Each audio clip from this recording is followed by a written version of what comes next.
And he said, it's all on the table. It's all on the table. He did not consider equality with God something to be used to his own advantage. He didn't say, I got my rights, dude. He didn't say, no, I can't afford that. That's too much. You know, God, can't we just figure out something different? Let's just do kind of an end around on it. No, there was no other way. And Jesus said, I will give this all up. He showed up and he came on our behalf. Then the second statement is in the next verse in 7. It says, rather, instead of being the highest position in the universe for all eternity, past, present, and future, he made himself nothing. He didn't just take a pay cut. He didn't just, kind of transfer to some out-of-the-way place in some South Dakota flyover state. No. He went to making himself nothing by taking the very nature of a servant, being made in human likeness.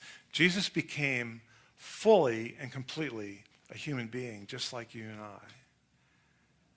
Don't ever tell God you don't understand what I'm going through, because he understands. He's been tempted in every point like we are, except without sin. He's gone through stuff that you and I will never have to go through. He became fully human being, and he still is, by the way. He is fully God and fully human being. How do you explain that? But it's true. He became fully a human being. He became a man with an address, feet on the ground. His home base is Nazareth. I don't know if they still forward his mail, but he is a real human being just like you and me. But not just a human being, a servant.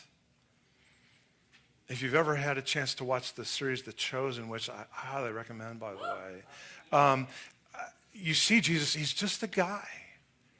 No halo, no angels, no kind of great, superhero outfit.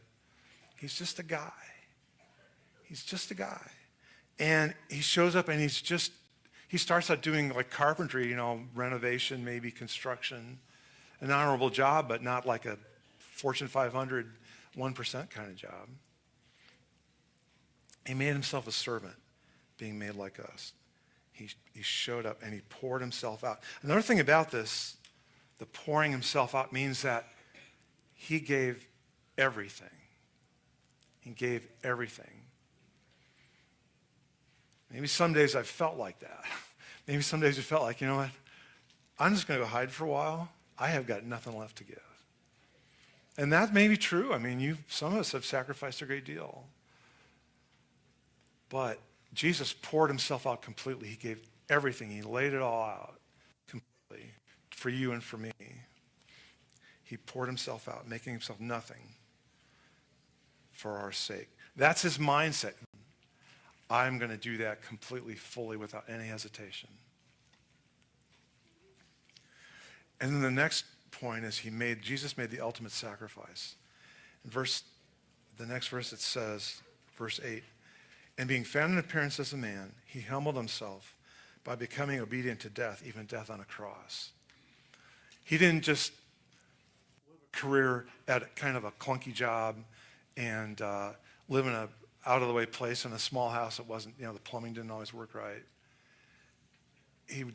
That's not the level of his sacrifice. It says he humbled himself by being obedient to death, even death on a cross.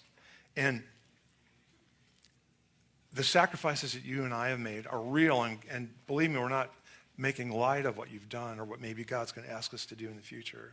Just our day-to-day stuff is a sacrifice a lot of times.